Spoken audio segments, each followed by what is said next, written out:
pretty safe to say. God give it, God take it away. It's the worldwide American way. What's going on, team? Proof here, and I know it's been way too long. But before I get into things, I just kind of want to talk about where I've been and what I've been doing, which is a lot of relaxing. And as you can see, things around me have changed because I moved my equipment up to my attic space. We have a finished attic at my house, and I decided to move things up there to give me more space to maneuver because I recently got a new monitor set up where I got 3 monitors now to do work and do recording and stuff like that. So figured to give myself some more space up here, so I moved some things. I put my posters in the back from conventions we went to, and then I kind of just took some time away to play a lot of Hearthstone to get myself back into the groove of that. I need to continue improving in that, but that's another topic for the future. And I've been keeping my eye on Vanguard, been waiting for Spike stuff to come out, which is what this video is going to be about. But I figured I'd just give you guys a little update. I think you guys deserve that. And for the future, my wife and I, we're going to be updating our Wi-Fi provider, our internet provider. So fingers crossed that hopefully I'll be able to live stream effectively, being able to stream some CFA, be able to stream Hearthstone, and then stream some video games on my system that I have here. Just like a little variety of stuff to do. Mainly it's going to be Hearthstone and Vanguard though, because I want to continue to get better at Hearthstone, and I want to my main focus is just card games in general, so I want to keep getting better at those. So hope you guys pray that the updated internet will be able to get us what we need to be able to stream effectively. And yeah, so all that being said, today's video is going to be me doing a squad report, which is like a grouped up recruiting report kind of sort of thing. I'm going to do the standard report differently than previous sets because we don't really know fully what Bushiroad intends to do with spikes in standard. So I thought it'd be better to, in the span of a week, whatever they release, I compile them together, I look over their effects, I think about them, and then I give you guys a group report for all of them.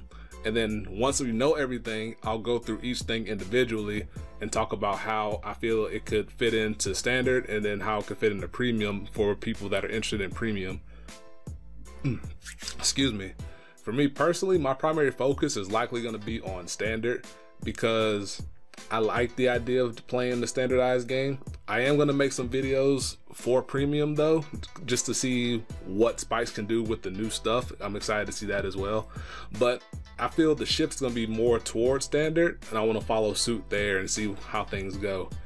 But without further ado, let's go ahead and hop into this week's squad report. And the first card we have is Funky Bazooka, the first card that they showed us. And he's a common card, and his skill is auto on rear guard. When your other rear guard is placed in the same column as him, he gets plus 5,000 power to end the turn.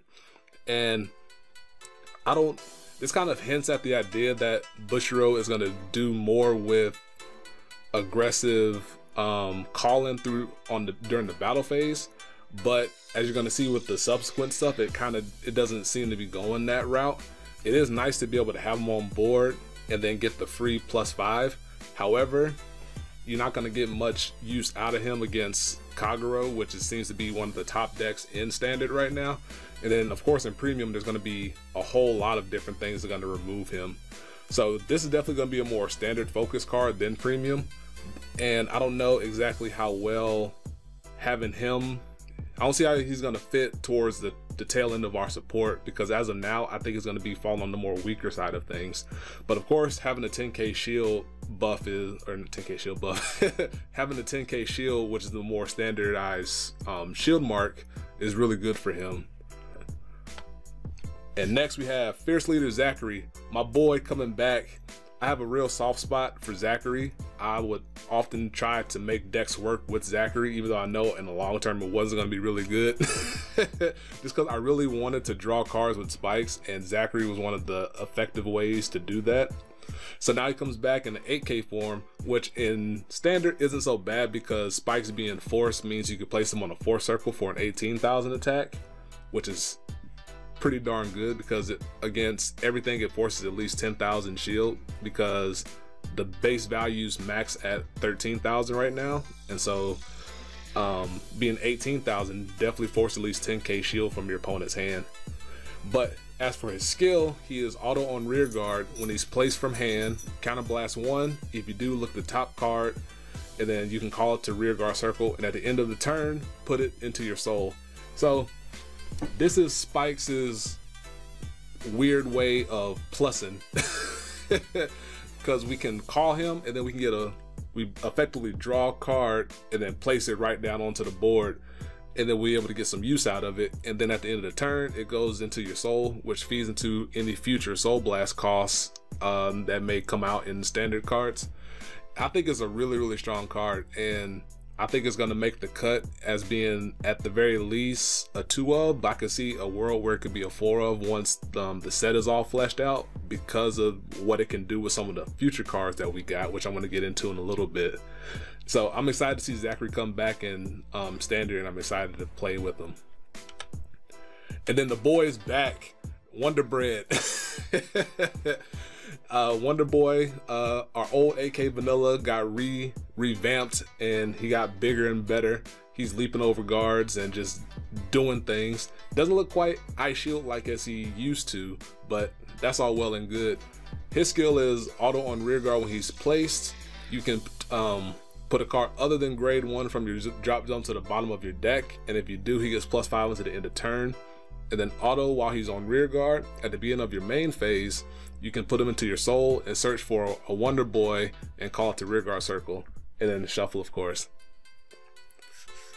So this is a really good effect because it's a proactive effect in that it, as a standalone card, you can call it out and becomes a 13k attacker or booster until the end of the turn. And against everything that's not Kagero, he's likely going to be able to survive through your turn. So you can put him into your soul and then filter your deck out of another Wonder Boy, which compresses your deck for more triggers. And you can load up another card into your deck, and it says non-grade 1, which means you can put zeros back, which means you can add triggers back to your deck, and then search out a Wonder Boy, and so you +1 your deck in triggers, and then you got out a non-trigger unit, which is really good for us. Excuse me. And since the power when it's placed doesn't come from being placed from hand, when you call him out through this skill, he gets a +5,000 power as well. So all of it combining together being a really strong effect, and it only being a rare is really good and really promising to see what could be coming up for us in the future. So I definitely foresee Wonder Boy being a staple, at least out of this set, going into our second wave of support whenever that happens. And then Highspeed Brakki, the bunny is back as well. Brakki's skill is auto on rear guard when his place gets +10,000 to the end of turn, and then just like Wonder Boy at the beginning of your main phase, you can put it into your soul and call out another Brakki. So deck filtering, crazy power, and it being a 10,000 base means that Brakki being placed plus a 4 circle means that Brakki on its own is going to be attacking for 30,000, which is a really high mark that you could potentially stack over the course of turns unless Brakki is removed. But that also means that if you have other Brakkis in your hand, you can call it out if the Brakki that's on board is already removed. So even though I know a lot of people were saying how it's weak against Kagero, which it is, the bonus is that we have a proactive effect we can use before it gets eaten up by Kagero, which means we can still apply pressure to Kagero instead of just being there and wallowing. So Brakki is incredibly good in my book, and is definitely going to be a staple. I don't see a world where this is going to be less than a 4 of in standard, and I could probably see it making the case for it in premium once everything is all fleshed out and we see how the deck potentially changes on the premium side as well when you incorporate strides. So I love this card. It's probably the best card we have until we see what the other cards come out. So I'm excited. And here we have Juggernaut Maximum, and he is back. He is running through people, and I love the artwork. I miss the old artwork because that was one of the artworks that got me into Vanguard as well, but I enjoy what they did with this artwork. And as for his skill, he's exactly like Brakki, except that he also works when he's placed on Vanguard, which means if you need a backup ride, when you call him or when you ride him, he gets plus 10,000. And if you happen to put a 4 circle under your Vanguard, that means him by himself is attacking for 33,000 for the turn, which is really good for pushing damage if you're again in matchups where you need to put more focus on your Vanguard being big. And he also works on rear guard with the exact same skill to add cards to your soul, which I'm assuming at some point we're going to find some method to soul blast out these cards to be able to get some benefit out of them. And then you can call out another Juggernaut Maximum for that deck filtering and deck compression at the same time. Not much else to add for it other than I'm excited that he has the force marker, in that if you need the backup ride, you have the option available. So it's going to be, at least up until we see what else is out, it's going to be 4 maximum and then 4 likely general safe read. So excited for him. I'm excited to see how these things work together when I start playing with when all the cards come out, which I am going to do videos of because I got my people on the side putting together stuff for CFA to be able to utilize the new cards. And then towards the end of the week, we got Frontline Command, or I don't know if it's Command or Commander when it's fleshed out, Sigiswald, which is very likely in my headcanon the father of Rise of Nova. At the very least, they're somehow related. I don't know if it's father, I don't know if it's the son of Rise of Nova, I don't know if it's the brother, the mean uncle, I don't know. I don't know what it is. They look like they're related somehow. Unfortunately, his skill, in my opinion, doesn't match up to what Rise of Nova brought to the table. But he says at the beginning of your main phase, you can put him into your soul, and if you do, and put a card from your drop zone to the bottom of your deck to draw a card and countercharge one, which is really expensive to be on a grade 3 card that doesn't have the force marker. And it doesn't add a whole lot of pressure to your deck. It's a resource gainer, but you don't want, in my opinion, you don't want your grade 3s to be resource gainers. For what I've been hearing and seeing about Standard, you want your grade 3s to be proactive forces to be able to push damage on your opponent and or finish the game out for you. And so Sigiswald here won't do that for us on his own or at all. And I don't know if he's going to make the cut once we know everything else. And the last card that we got for the week is Diabolic Middle Guard, which is on guard circle. When he guards a grade 3 unit, he gets plus 10,000 shield.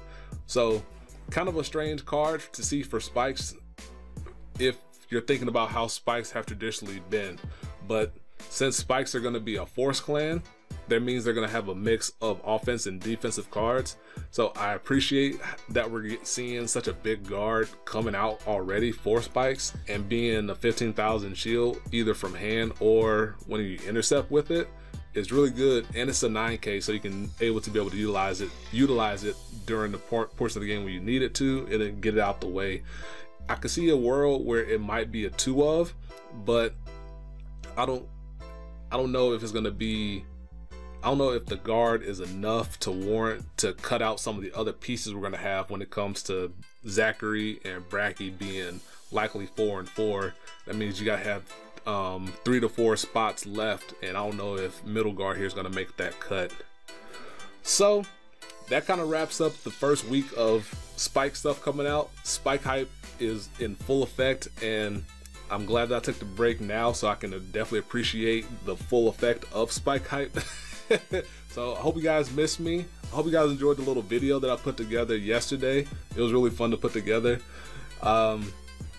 Yeah, hope you enjoy. Again, let's keep our fingers crossed that I'm able to start live streaming. I think my computer is well enough to do it. I just need to get OBS set up to stream effectively, and then from there we're off to the races. So hope you enjoyed. Look out for more, and until next time, peace. Be easy.